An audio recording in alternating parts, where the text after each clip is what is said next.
Croyez-vous tout connaître sur le Padre Pio? Vous connaissez presque tout, mais vous n'êtes pas à l'abri des surprises concernant, par exemple, sa prime enfance. C'est ce que nous allons voir aujourd'hui. Chers amis fidèles du Padre Pio, bonjour, mon nom est Jean Goyard et vous assistez au programme sur les pas du Padre Pio.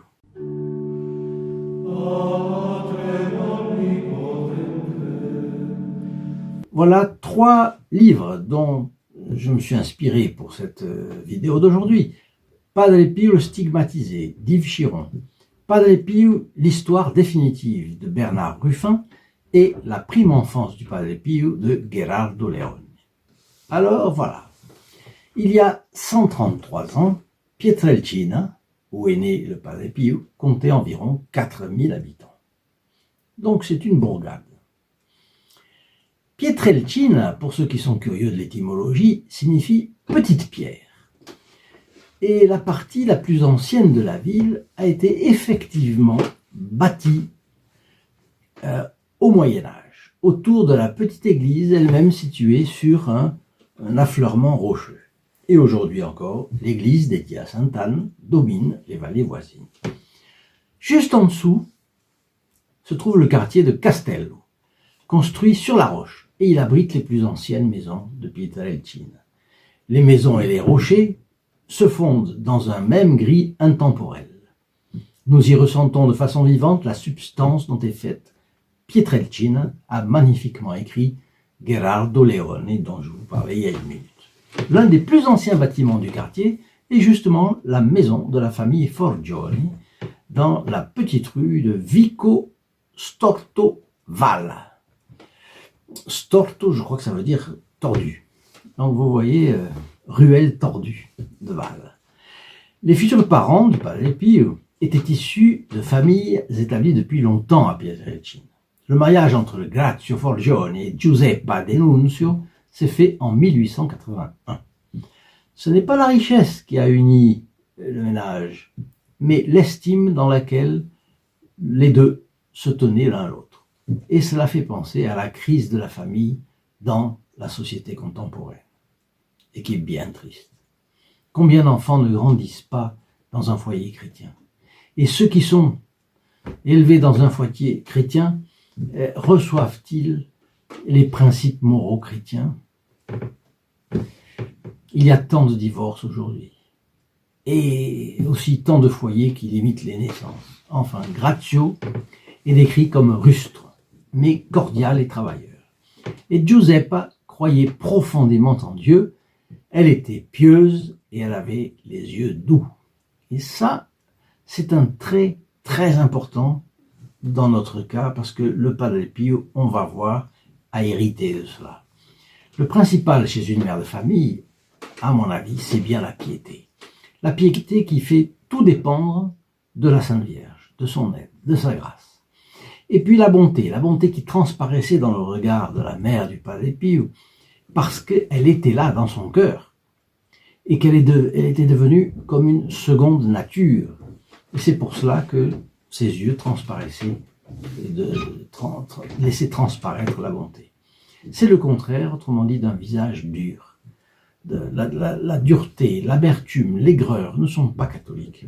Le catholique est doux parce qu'il s'efforce d'être bon même face à la contradiction. Et c'est ce que notre Seigneur dans l'Évangile nous a dit, heureux les cœurs doux. Et comment était le Padre Pio alors? Eh bien, je vous disais, il a hérité de cela, et son visage est sérieux. Son regard est profond, scrutateur, mais très bon. Il est intraitable sur certaines choses, des choses de la morale. Ah, ça c'est son rôle. C'est le rôle du prêtre. Je ne sais pas si tous font cela aujourd'hui, mais c'est une autre paire de manches, c'est un autre sujet.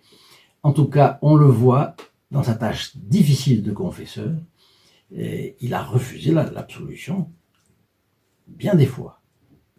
Mais il avait le discernement d'esprit pour savoir avec qui il pouvait faire cela et avec qui il ne pouvait pas le faire.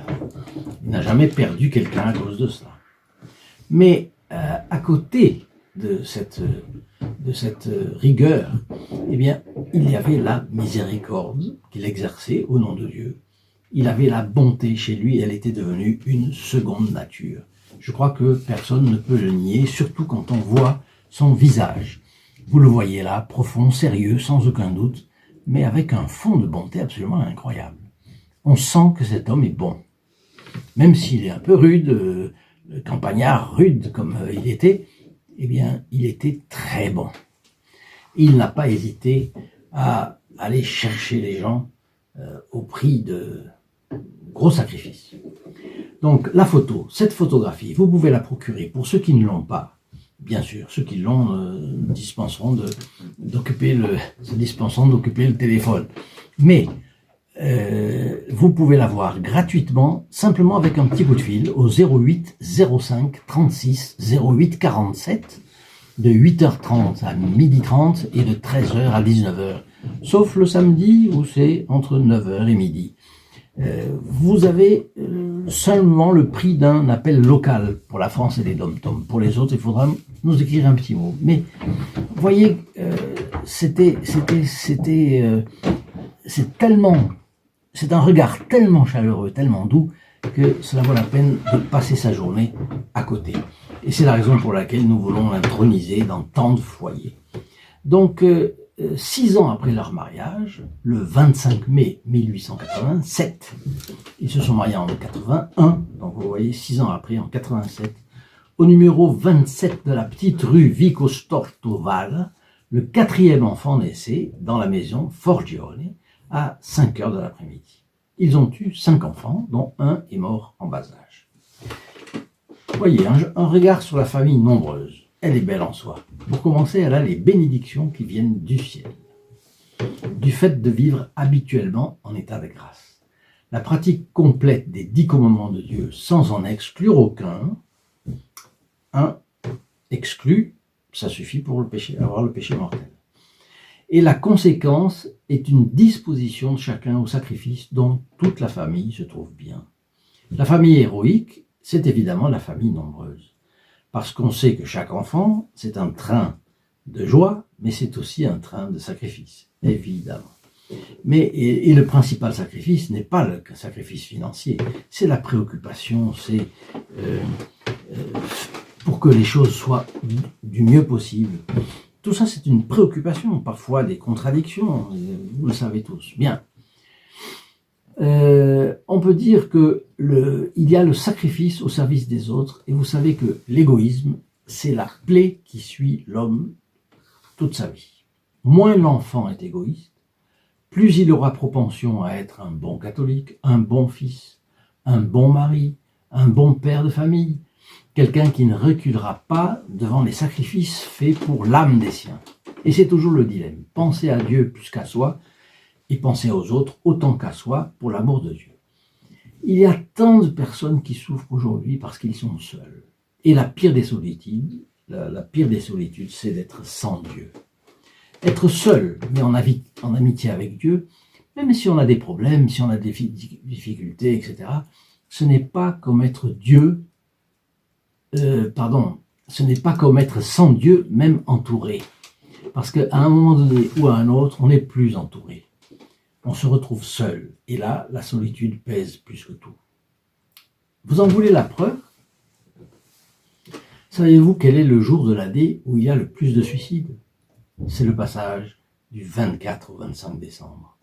Même si les gens ont des visites, passé la visite, ils se retrouvent seuls à un moment donné où leur âme aspire à participer à la joie de Noël. Et lorsque la joie de Noël ne vient pas parce que il ne vibre pas à l'unisson avec l'Église, eh bien là c'est le vide total. Ils ne supportent pas. Plus ou moins la même chose. J'ai lu le cas d'un journaliste qui fut invité par un milliardaire américain à faire un voyage dans l'avion privé de celui-ci. La nuit, le milliardaire ne pouvait pas dormir tant qu'il n'allumait pas une radio tonitruante. Qu'est-ce que c'était? C'était l'impossibilité de se trouver seul face à sa conscience. La conscience n'était pas en paix. Et c'est pourquoi je répète souvent que avoir la conscience en paix, ça n'a pas de prix. Avoir une conscience en ordre, avoir une conscience tranquille. Et c'est la raison pour laquelle aussi je vous dis, tellement de fois que rien ne vaut une bonne confession. Et ce qui permet aussi d'avoir recours fréquemment à la Sainte Communion et recevoir les immenses grâces que Dieu a voulu faire dépendre de la réception de la communion. D'où la question que je vous pose. Voulez-vous m'aider à faire connaître largement le Padre Pio? Si vous le voulez bien, faisons cet apostolat. Cet apostolat avec tout ce dont Dieu a voulu qu'il dépende en quelque chose de notre participation. Donner aux gens l'envie d'être de bons chrétiens, donner envie aux gens de connaître le Padre Pio. Ça, le Padre Pio sait le faire. Voulez-vous m'aider à répandre donc la dévotion au Padre Pio afin qu'il arrache les âmes au diable, afin qu'il travaille dans ses âmes? Alors je vous prie de permettre au Padre Pio d'entrer en contact avec ces gens, d'aller dans ces foyers. Vous comprenez? Il fera le reste. Il suffit de mettre le Padre Pio partout. Quelqu'un pourrait faire une objection. Mais voyons, le Padre Pio ne peut-il pas faire ça tout seul? Évidemment que oui. Et Dieu aussi, et Dieu surtout, peut faire tout seul. Mais il se trouve qu'il veut passer par les apôtres. Il veut passer par les causes secondes. Dieu aime passer par les causes secondes. Je crois que c'est Saint Augustin qui dit cela. Et le Japon n'aurait jamais eu les quelques millions de catholiques japonais qui actuellement sont là sans l'apostolat de Saint François Xavier, évidemment. Quel travail difficile, je vous demande? Eh bien, ce n'est pas la mer à boire. Rassurez-vous. Je vous demande seulement de partager ces vidéos depuis la maison où vous vous trouvez, depuis le confort de votre table, de votre chaise, de votre fauteuil. Vous êtes tranquille, vous avez le chauffage en hiver. Il y a beaucoup de malheureux qui n'en ont pas autant. Et surtout, il y a des malheureux qui n'ont pas encore eu la grâce que vous avez eue de connaître le Padre Pio, de vous y intéresser. Et donc, de cela, de cet apostolat que vous pouvez faire, je vous remercie dès à présent. Je vous en remercie et surtout, je prie Dieu d'en remercier chacun de vous avec la largesse dont il sait faire preuve quand on s'intéresse aux plus petits d'entre les siens. Je vous le répète, à chaque partage, vous entrez instantanément dans les intentions du prêtre qui célèbre pour nous la messe du vendredi à midi. Donc, nous pratiquons le dimanche, mais en plus, vous avez la messe du vendredi à midi. À ce propos, je vous rappelle que si vous n'êtes pas encore abonné à cette chaîne, vous pouvez le faire tout de suite et gratuitement en actionnant le bouton s'abonner dans le bas de cette vidéo et en actionnant également la clochette. N'oubliez pas cela. Et ainsi, vous ne perdrez aucun fioletti de ceux qui vous sont racontés ici tous les jours, tous les matins. Et en cadeau de bienvenue, vous qui êtes abonné pour la première fois, eh bien, vous avez également la messe du vendredi midi qui suit votre vie. C'est une messe. Pour les personnes qui partagent, c'est chaque partage, c'est-à-dire un par semaine, disons, vous avez le vendredi qui suit la messe à votre intention. Donc le lendemain de la naissance du petit Padre Pio, du Francesco Forgione, au petit matin, il a été conduit à l'église et baptisé par le curé de la paroisse, le père Nicolantonio. Ses parents l'ont appelé Francesco. Alors, voyez, c'est intéressant. D'abord, on acceptait tous les enfants que Dieu vous envoyait. Puis après, on les faisait baptiser tout de suite. Ce n'est pas seulement parce qu'on craignait que survienne la mort de l'enfant sous l'effet d'un accident, d'une maladie subite, etc. Ceci est tout de même une excellente raison pour le faire, puisque la première obligation des parents, c'est de travailler au salut de leur enfant. Bon, que l'enfant atteigne le ciel. Mais c'est aussi parce que, de cette façon, le premier acte important concernant le nouveau-né, c'était son baptême et sa consécration à la Sainte Vierge. Et enfin, il faut rappeler que le baptême, c'est la plus grande grâce qu'un homme puisse recevoir, et que toutes les grâces qu'il aura dans sa vie sont contenues, si on peut dire comme ça, découlent de cette première grâce qui est le baptême. Donc Giuseppe avait une grande dévotion pour Saint François d'Assise. Et elle voulut que son nom soit de nouveau honoré dans la famille, même si un autre fils qu'elle avait eu, portant le même nom, n'avait pas survécu puisqu'il était mort dans les premières années de sa vie. La famille du Padre Pio, même si elle a eu plus de 5 enfants, eh bien, n'était pas pauvre. Elle avait ce qu'il fallait, sans plus, dans cette région pauvre de l'Italie, parce que cette région du commencement du sud de l'Italie est plutôt pauvre. Elle avait sa maison à elle, toute bête. Elle avait son propre terrain, ce qui était inhabituel à l'époque. Certes, la petite propriété ne leur suffisait pas pour mener une vie bourgeoise. Mais chaque soir, en rentrant chez eux, après une journée à la campagne, parce que le père travaillait dans les champs, la famille s'arrêtait à l'église pour prier l'Angélus. C'est un gros exemple pour les enfants, ça. Alors, ils n'avaient pas le luxe, mais ils avaient une vie de travail, de simplicité et clairement placée sous les yeux de Dieu. Eh bien, les protégés du Padre Pio de cette chaîne font un peu comme lui. Ce n'est pas parce qu'ils vivent dans le luxe qu'ils peuvent être protégés du Padre Pio. Certainement pas, parce que ce ne sont pas les plus aisés qui donnent le plus. Mais chacun fait ce qu'il peut, et ainsi, lorsque vous recevez gratuitement une photographie du Padre Pio, c'est eux qui vous l'offrent. Quand vous recevez un livre du Padre Pio, c'est eux qui vous l'offrent. Une médaille du Padre Pio, c'est eux qui vous l'offrent. Les courriers, nous répondons aux mails que nous recevons, tout cela, c'est parce qu'ils sont là et ils sont en arrière-garde de notre travail et ils le permettent.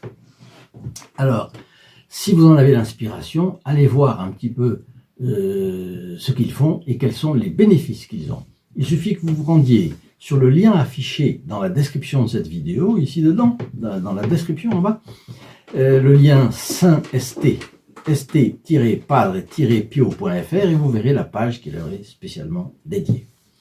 Donc, Francesco Forgione n'était pas un enfant gâté, mais il a eu beaucoup d'affection et exercé catholiquement. À 10 ans, par exemple, il préfère voir les images des livres de piété plutôt que de jouer avec ses petits collègues. Et il disait « Je ne veux pas aller avec eux parce que ce sont des blasphémateurs. » Autrement dit, on comprend, c'est des gens qui juraient. Ils avaient 10 ans, ils n'ont pas appris tout seuls. Donc il savait que le nom de Dieu, Francesco savait que le nom de Dieu se respecte. Mais il voyait bien que les enfants devaient entendre à la maison ce qu'il ne fallait pas. Et cela nous rappelle que dans la vie, tout est important. Et que les habitudes religieuses comptent énormément dans la formation de la mentalité d'un jeune. Donc ce n'est pas sa mère qui l'aurait contredit. Elle savait que son jeune fils était différent des autres enfants et, par exemple, elle n'a jamais eu à lever la main sur le Padre Pio. Qu'est-ce qu'il faisait? Eh bien, il pouvait s'asseoir pendant des heures devant la porte de l'église en attendant tranquillement qu'on l'ouvre.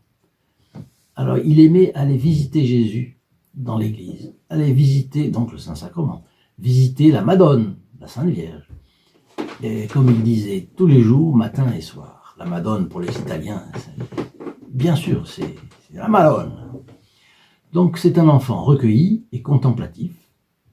Il aimait se retrouver dans l'église en présence de son Seigneur. Et on voit se dessiner un petit peu le tempérament du futur Padre Pio. Si sa mère, Peppa, ne voyait pas le petit Francesco dans ses jupes, elle ne se faisait pas de mauvais sang. Elle savait déjà où le trouver. Il était devant le Saint-Sacrement. Et à vrai dire, la religion était le souffle quotidien de la famille Forgione. De la même manière que les grandes fêtes religieuses rythmaient la vie à Pietrelcina. Le Padre Pio a donc été imprégné de la foi et de la morale catholique dès son jeune âge grâce à sa mère. Et c'est ainsi qu'on forme un saint. Vous savez, Saint Bernard a été formé par sa mère. Et combien Saint Augustin par Sainte Monique, et combien d'autres. De nombreuses années plus tard, le père Grazio Forgione, déjà âgé et vivant à San Giovanni Rotondo chez Marie Pile, a raconté qu'une nuit, sa femme et lui n'arrivaient pas à dormir. Le petit Francesco, encore bébé, n'en pouvait plus de pleurer. Ça arrive parfois. Les larmes et les gémissements constants de son fils l'ont rendu si furieux qu'il a sauté de son lit, a attrapé l'enfant et l'a secoué en disant « le bon Dieu a dû envoyer un petit démon dans ma maison au lieu d'un bébé. Contestable. Dieu n'envoie pas de démon. Pour aggraver les choses, Francesco glissa des mains de son père, Grazio, et tomba directement sur la pierre du sol. Vous savez que ça aussi, ça arrive parfois. En colère, la mère a pris le bébé en pleurs dans ses bras et cria à son mari « Donc tu veux tuer mon fils ?» Et une mamma italienne, il ne faut pas la titiller. Hein. Malgré son caractère, vous voyez, Grazio avait bon cœur. Il n'hésitait pas à sacrifier pour les études de Francesco son temps et son voyage. Vous savez qu'il est parti travailler 2 fois à l'étranger, aux États-Unis d'ailleurs, pour lui permettre de faire des études et d'entrer chez les Capucins. Bon. Alors, une fois adulte, Padre Pio se souvenait d'avoir fait de terribles cauchemars quand il était petit. Il a raconté à un ami que lorsque sa mère le couchait pour dormir et qu'elle éteignait la lampe à huile, il se mettait aussitôt à pleurer et elle venait rallumer la lumière pour le calmer. Bien que ce soit pas si exceptionnel pour un enfant, eh bien on a entendu le Padre Pio dire « c'était le diable qui me tourmentait ». Voyez, le diable se rendait compte que cet enfant était exceptionnel. Il essayait de porter le plus grand préjudice possible à sa vocation de façon à ce qu'elle ne s'épanouisse pas. Mais chez le Padre Pio, la Sainte Vierge a été la plus forte parce que le Padre Pio a toujours bien choisi. C'est-à-dire, entre le bien et le mal, il choisissait le bien. Et vous savez que les anges et les démons combattent. C'est ce que l'Église catholique nous apprend. Ils combattent avec les hommes, contre les anges avec les hommes, les démons contre les hommes. Mais qui décide du sort de chaque bataille? C'est l'homme. C'est l'homme. Alors nous avons parlé de Pietrelcina qui avait 4000 habitants. San Giovanni Rotondo en avait 10 000 avant que les dons de thaumaturge du Padre Pio ne soient connus. 40 ans après, Pietrelcina avait 20 000 et tout le monde s'accorde. C'est le Padre Pio qui a fait changer, bien sûr, la dimension de San Giovanni Rotondo. Padre Pio a fait doubler la population de San Giovanni Rotondo. Mais aujourd'hui, c'est entre 28 et 30 000 habitants. Donc 3 fois plus. Évidemment, son hôpital, qui est énorme, qui a grandi énormément encore. Bon. Donc, je vous souhaite une bonne journée et je vous dis à bientôt. In nome del Padre, del Figliolo e dello Spirito Santo, e così sia. Sia lodato Gesù e Maria, e